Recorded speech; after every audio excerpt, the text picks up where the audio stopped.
Will there be a new COVID wave? Is it already on its way? And what about the monkeypox virus? These topics have sparked a lot of questions since yesterday, suddenly becoming the center of attention. The World Health Organization has declared an emergency. Should we really be worried? What exactly is the monkeypox virus? Let me explain it to you.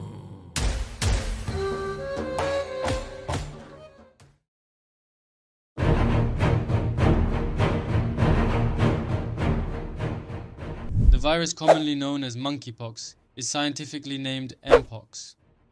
You might compare this situation to COVID-19. Yesterday, the Africa Centers for Disease Control and Prevention announced that this situation is a public health emergency. The World Health Organization also declared a global emergency as a result. It is noted that the current outbreak is associated with a new variant of the virus, making it more concerning than previous outbreaks. It's important to note that this is not a new virus. Unlike COVID-19, which emerged in 2020, the monkeypox virus has been known since the 1970s. It causes blisters on the body, which is why I won't be sharing any images of infected individuals here, as such content can be particularly distressing for those with trypophobia. So why has this virus, which has been around since the 1970s, suddenly gained so much attention? The reason is the emergence of a new and more potent variant of the virus. Experts are saying that this is the most dangerous variant they've seen so far, with a very high rate of transmission. The virus can spread through contact, talking to an infected person, breathing the same air, and even through clothing. However, most cases are being observed among sexually active individuals, particularly men who have sex with men. This reminds me a bit of the HPV example. HPV is also a disease that can be transmitted without sexual contact, but it's quite rare. Doctors say that HPV can even be contracted from public toilets, for example, but it's most commonly transmitted during sexual intercourse because that's when the most intense contact occurs. In this regard, the monkeypox virus is somewhat similar. Since the beginning of 2024, more than 13,700 cases of monkeypox and 450 deaths have been reported in the Democratic Republic of the Congo.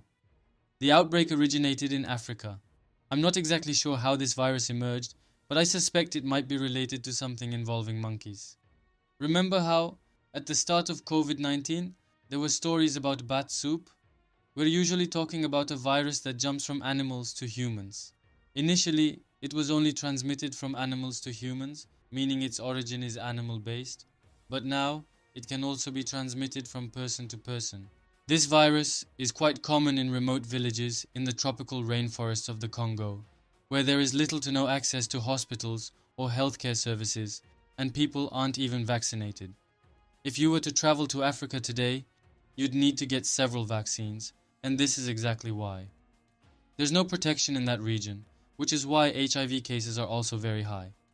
Compared to last year, there's been a 160% increase in infections and a 20% increase in deaths. Some of you might find this virus familiar. Yes, it was in the spotlight back in 2022.